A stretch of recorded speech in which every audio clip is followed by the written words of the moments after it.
Well, it's very nice to have a chance to talk to Nora Bateson, who has just given a talk about her father and shown us a film. Nora, in this case it's very appropriate. I always ask people about their grandparents and their parents and then themselves. So just briefly, your grandparents. Obviously you didn't know them, but tell me something about them. My grandparents? Yeah. So my grandfather, William Bateson, is probably best known for having coined the term genetics. And less known maybe for some of the threads of his work that resurface later in my father, Gregory Bateson's work. Those threads had to do with looking at the way that messaging and communication happens inside living things, plants, zebras. And he referred to those communication patterns in terms of vibrations. And I think in some ways we're just getting back around to some of William Bateson's work now in genetics and in other fields. For a long time it was poo-pooed with a more linear causation of chromosomes and other means of detecting genetic inheritance.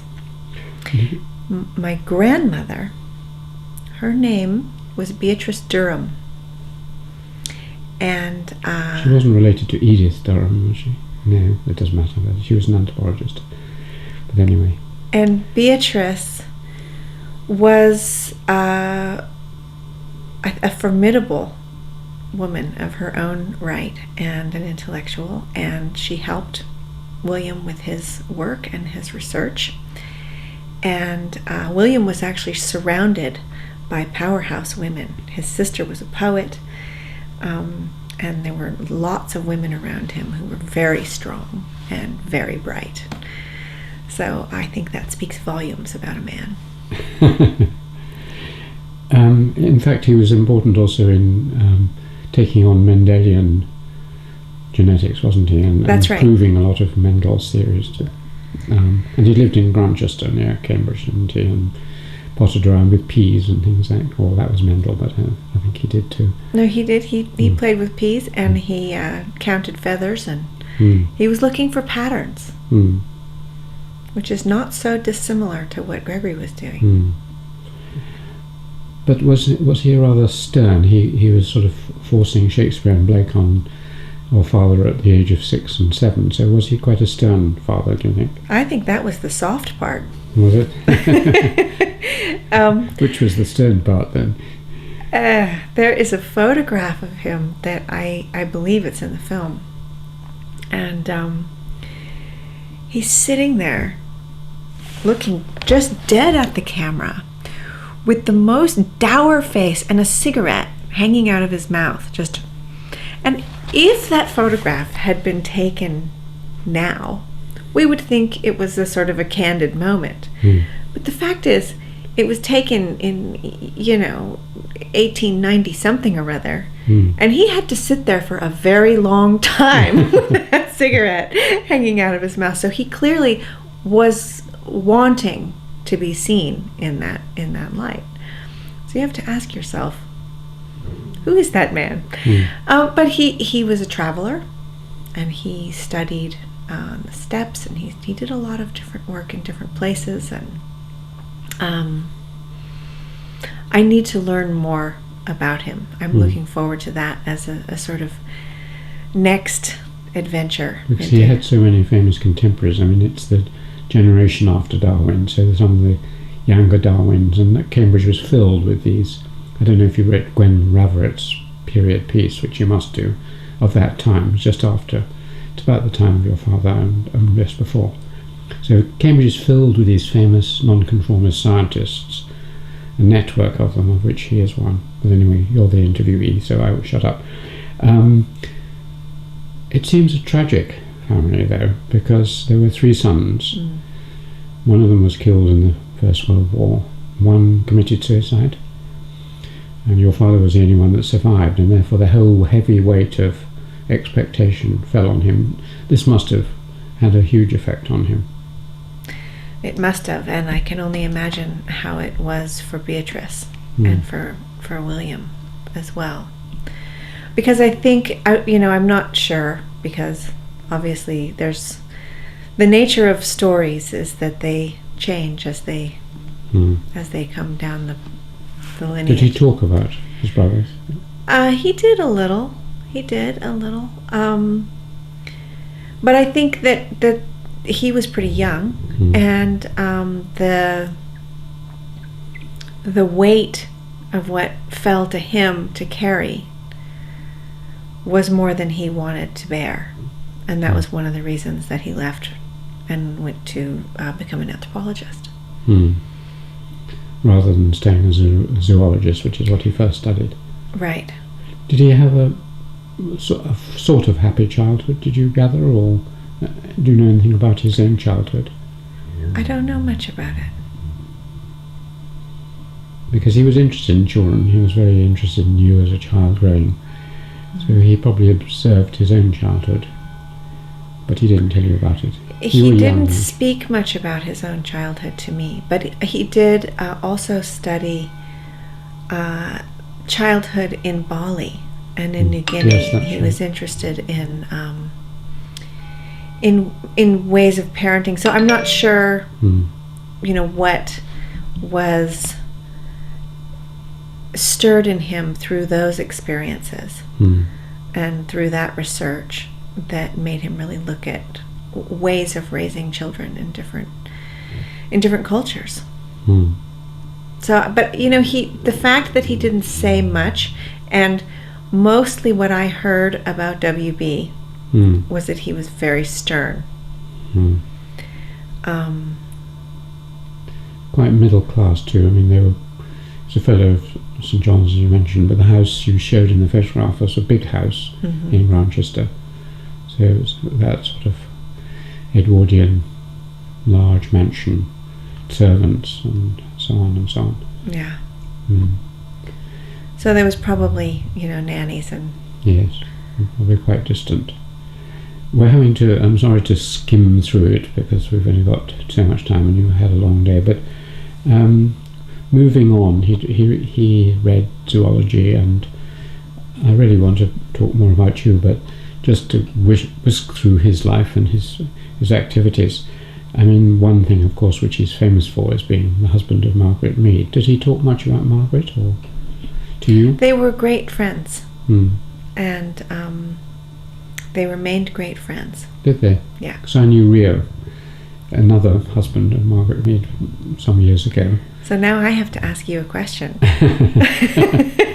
You can ask me later. Yeah, what do you know about how that awkward triangle unfolded? Nothing. He didn't speak I've got of it. lots of Rio stories, but I won't put them on here. But I don't know about that, no. He never spoke of it? No, not to me. I was just he was quite old when I knew him. Darn. I was hoping to get some information on that. Okay. So, just one or two questions about your father in relation to the film and so on, which I talked to you a bit about before. One of them is, let's start with the relation to you. In the film, you portray it as and the film suggests, that it was a very loving and close, but not dominating, patriarchal kind of relationship. Is that? That's accurate. That's accurate. It's not just what you want it to be in memory. No, the most trouble I ever got in, and I considered it to be big trouble, was when he would raise one eyebrow. I can't do it, but he could do it masterfully. And he would look at me and he would say, "You haven't got the brains you were born with." And that was it. That was just the end of the world for me. So he set you high aspirations of achievement and so on, but he didn't force you with stern punishments. There was never any discussion of achievement. There was never any discussion of any possible portrayal of what I might or might not become. That was never part of the discussion, which is interesting. And I think that he did not want to tamper with that part of my path making. And I haven't been quite as hands off with my kids as he was with me. And I actually never thought about it until you just asked me that. But he never mentioned it. It never came up. There was never even the suggestion of, well, after you go to college or when you're finished school. He didn't point you towards the kind of college you should go to, or nothing subject you should do, or nothing. Nothing. And he didn't read you Blake and Shakespeare over breakfast at the age of 6 or 7, and he did read Blake and a lot of Lewis Carroll, and certainly Rudyard Kipling. But really, the kind of not the Indian stories, but the sort of Puckapook's Hill and that stuff, the Jungle Book and the Jungle Book, Just So's and the. So he liked. I mean, from Lewis Carroll, you mentioned, he liked parallel worlds that were created in the imagination. He liked things that played with the frame. And very often in children's books that are written by clever people, you get a nice playfulness. We were speaking earlier today about destabilizing and how you have to know the context and the contrivances of the trap that you're within before you can play with it. And so I think that was one of the sort of the delightful manifestations of Gregory's fascination with that process. It's in children's literature. And he liked poetry. I wish he'd written children's books. Wind in the Willows did feature, absolutely. And Mary Poppins. Did you have some brothers and sisters, by the way? I do. I have. Well, the sequence of events is such that there are different marriages on both sides. Yeah. My father was married 3 times, and he has 1 child from each marriage. My mother was married a few times, and she has 2 children from different marriages. So I'm the only person who's actually related to everybody. And my sister likes to say that my father had 3 only children. So we are siblings. There's a really big age differences between us, and we all grew up in completely different geographical places, and actually with a father who was in a different career, which is an interesting sort of subtext to the question of his different careers in life, that the children fell in different chapters. So my sister's father was in the Macy's conferences and the Wintergren conferences, the beginning of cybernetics.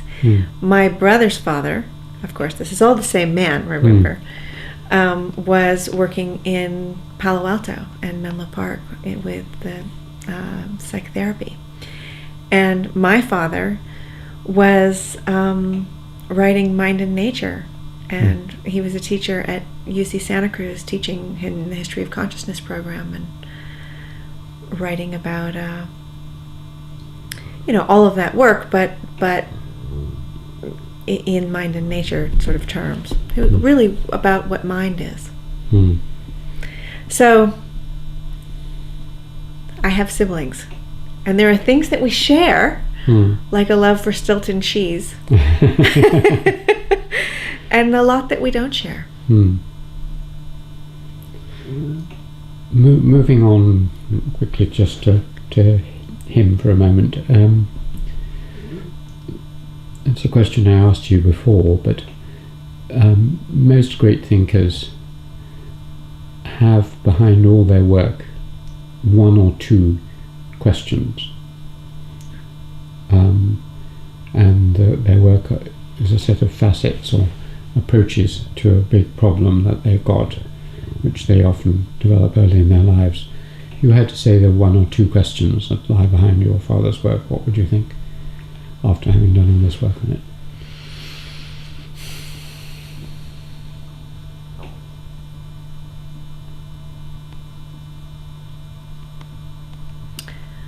I think the first question is the question of how is the world organized? What is the order of life?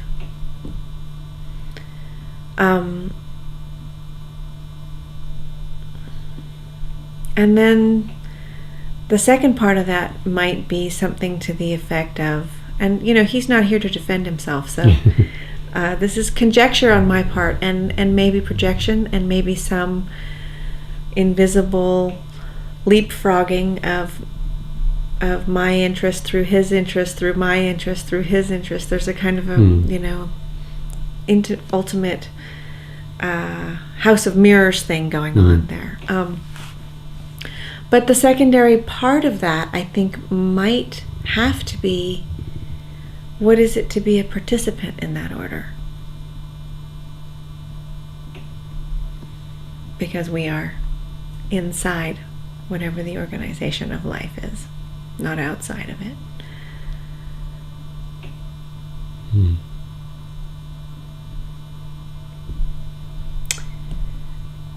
Yeah, and of course at the deepest level, part of that study is about looking at the way the parts are related and how they learn together. And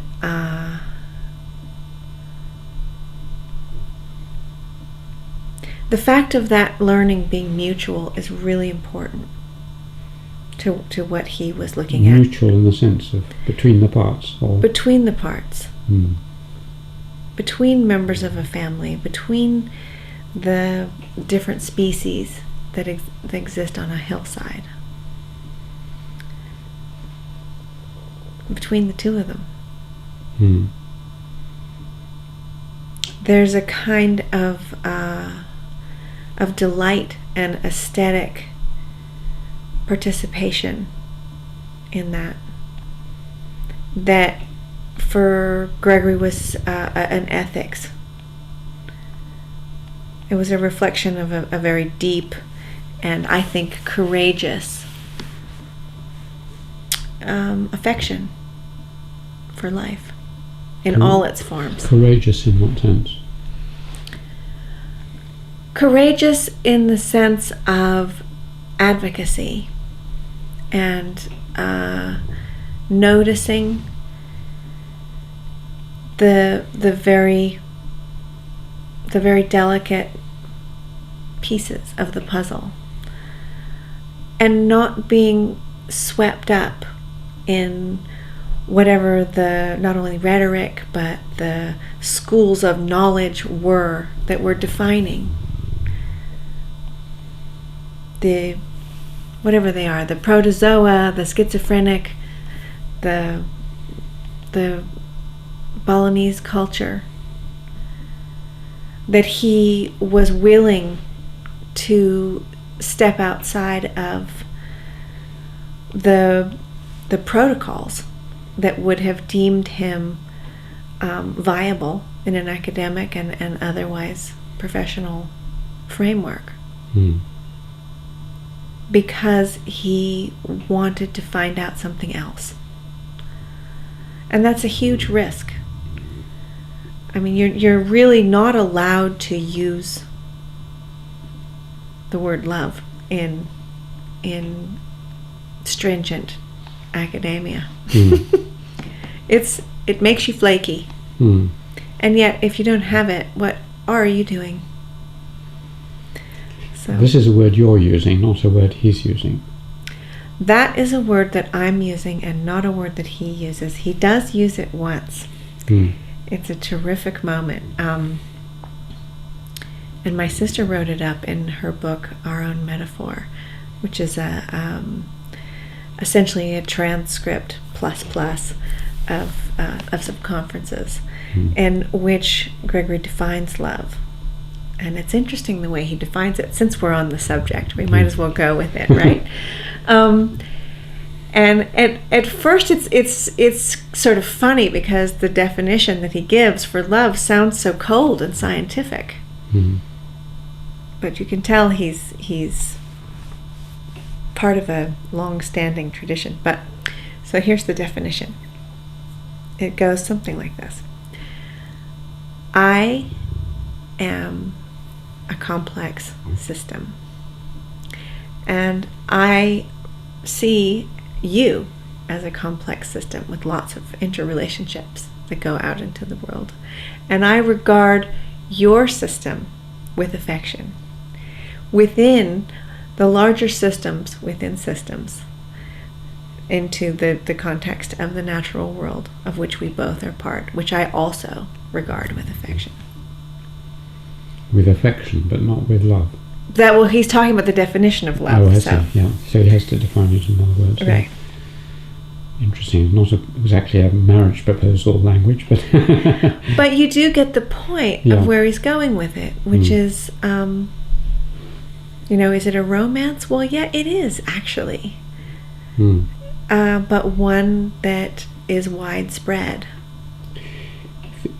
Thinking about his context, this late 19th century Cambridge and early 20th century Cambridge was these people, that group of people, they were all interrelated, and they were all mainly products of deism or nonconformity. They were quite liberal, post-Darwinian, atheistic, agnostic sort of people who had lost the core binding value of Western civilization, i.e. religion and Christianity, and they were trying to find an alternative, what holds the world together and what gives it meaning in a world where God is dead, and Nietzsche and so on and so on.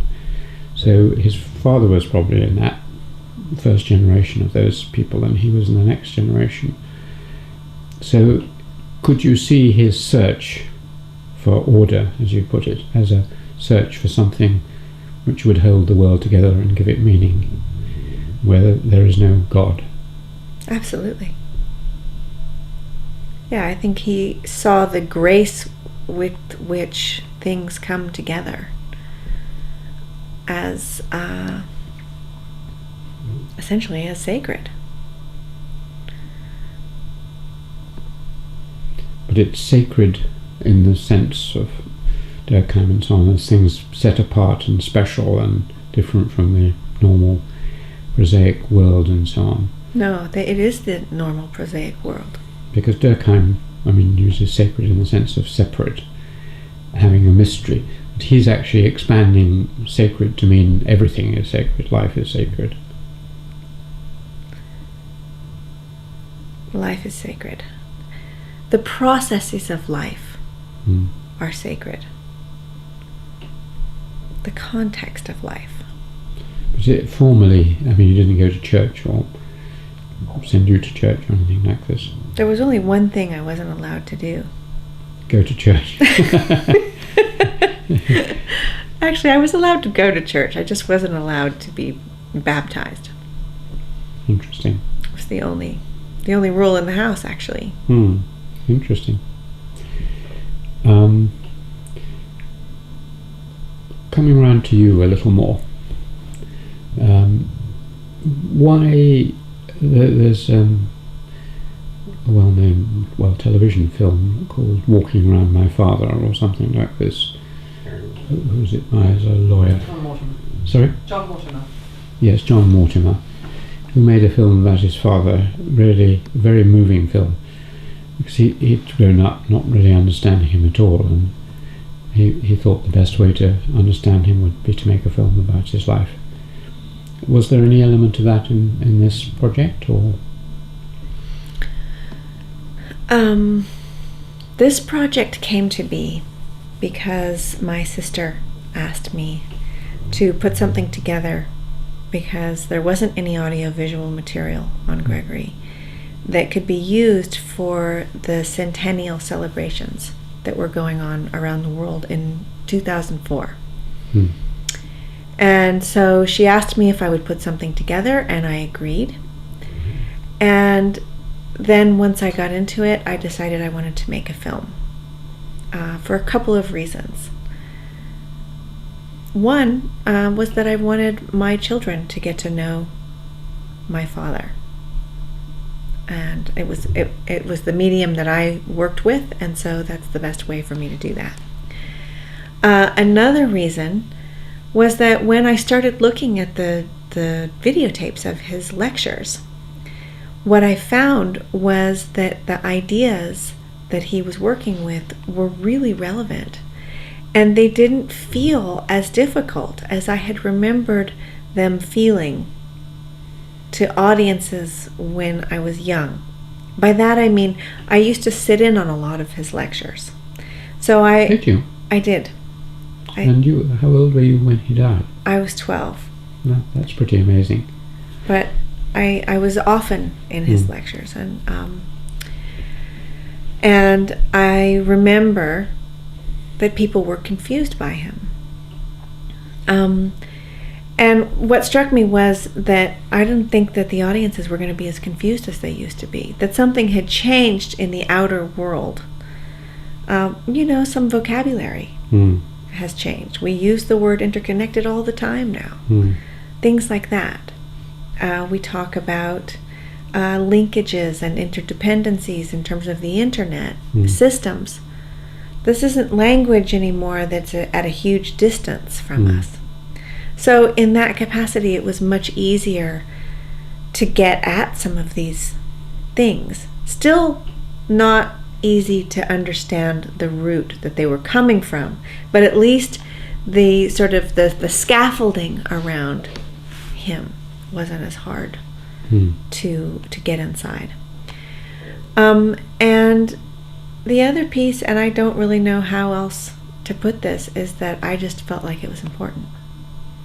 That there was a kind of thinking that he was doing, and that his work had been to leave behind some tools for us to gain leverage in our ability to see the kind of traps that we're in and begin to unravel them. So I decided to make a film. And from there, it was a long process. How long did it take you? I think it took about 5 years. But I was raising children at the same time and self-funding. So I would do a little bit and then I would stop because I would run out of money. And I would stay home and raise kids and try to make some money, and then I would do a little bit and then I would stop. And part of that was that the hypocrisy of leaving my children alone to go work on a movie about my relationship with my father was just a bit much to swallow. But part of it also was just generally coming up with the funding and making peace with how to organize this material. Because it wasn't easy to organize it so that it made any sense. I mean, you said in the preface that you kept changing the order and so on and so on. I mean, before you set out, did you have some sort of plan for it, or did you just let it evolve and bricolage and get the bits to be together and then resort them and so on? First I collected some bits. Then I came up with a plan. First I wanted to see what I had to work with, to see what I could string together. And so once I had an idea of what the pieces were going to be, then I started to write a script. And then I changed it a million times. And the most tenuous piece for me was my own involvement in being in the story. And I was reluctant to do that. And finally I was working with a cameraman who thankfully just said, look, this is fine, but what it needs is you. So get in the movie. And it worked very well, actually. And particularly that you did it in black and white, and slightly distanced from some of it. It was very effective. It didn't feel as if you were obstructing it or interfering or anything. It was good. That's good. And the whole thing was very effective. I mean, there was a hint of proselytizing, Gregory has sorted out the world, and if you could only listen to him, the world would be a better place stuff. But actually, it worked very well. We didn't feel it was over oppressive, and we went away feeling, well, maybe there is something we could do as a result of what he did, which would make the world a better place. There was something inspiring about it. It's interesting that you mentioned that, because I think more what I was wanting to get across was that he wanted to do something to make the world a better place. So some of that is just his own motivations around trying to, I don't know, maybe ease some of the suffering from some of the little traps we get ourselves into. And increase the joy and the appreciation of the beauty of life. And I keep saying that, but the thing is, it's difficult to really integrate that into a body of intellectual work. And in his case, if you don't, you've missed it. So that's a really important part, because it's the piece of being able to look at the details and the scientific makings and descriptions, and then to be able to, almost with a peripheral vision, notice the kind of similarities that exist within the sort of blurred distinctions that we make and that are also there in the natural world. And to be delighted by that is actually a different kind of involvement than to merely dig in and, dig deeper. Perhaps just one last question. In pursuit of the search for order, he moved from field to field to field. And you mentioned his strong feeling at the end of incompleteness, of leaving something uncompleted and not deadening the world by finishing it off and making it complete. But do you feel, he was like some great explorer, like Captain Cook, going from island to island and so on. Did you feel that at the end he did finally resolve to his own satisfaction the puzzles in his mind, or was he still exploring? Was he like Tennyson's Ulysses, still travelling on into unknown realms at the end? He would have travelled on. I'm sure of it. But I actually think he died really dissatisfied. He felt that, he used to say, I write good books and people put them on coffee tables. He felt misunderstood. He felt that no one understood him. He didn't feel misunderstood. They just didn't understand him. And I think he was lonely because the nature of the work that he was doing put him in all disciplines and none. So there's a certain paradox to that, which is that it's hard to have a group of peers that you can really share your ideas with when they're all located in the various pockets of knowledge. people sometimes like to say, oh, well, in Gregory's latter years, he was frustrated because he was in Northern California and he was in these, communities where there weren't any scientists and he had no one to talk to. That's ridiculous. He had no one to talk to in the universities either. So wherever he was an outsider.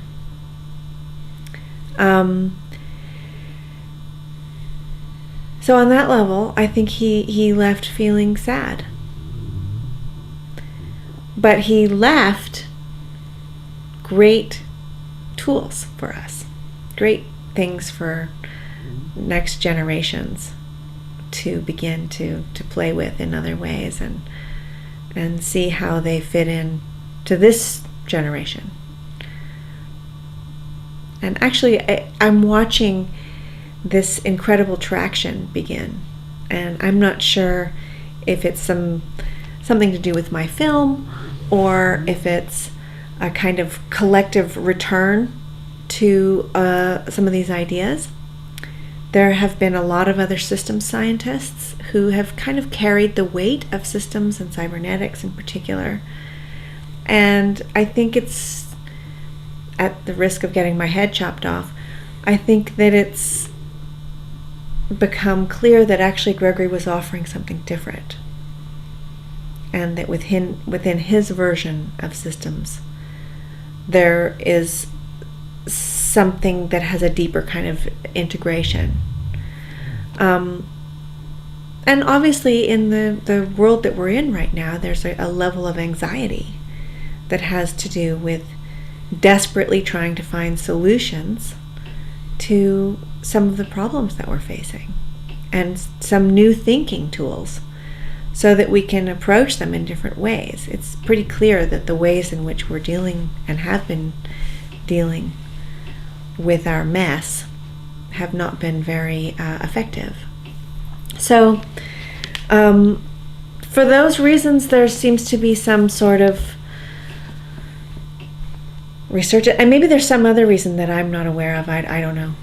I don't know why, but there's suddenly a new interest, and I'm shocked and amazed and incredibly honored when I see theaters like today. That was a full theater, and yesterday in Edinburgh there's people in the halls and on the stairs and on the floor, and in Bristol it was, the whole theater was sold out in 2 days.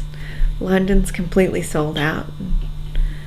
And really, when I went to do this, I cannot tell you how many people basically warned me with all good intention, look dear, this is a niche market. No one's really going to be interested in this except for your friends. So I guess I have a lot of friends. You have a lot of friends. On that cheery note, let's end, and thank you very much indeed. Thank you.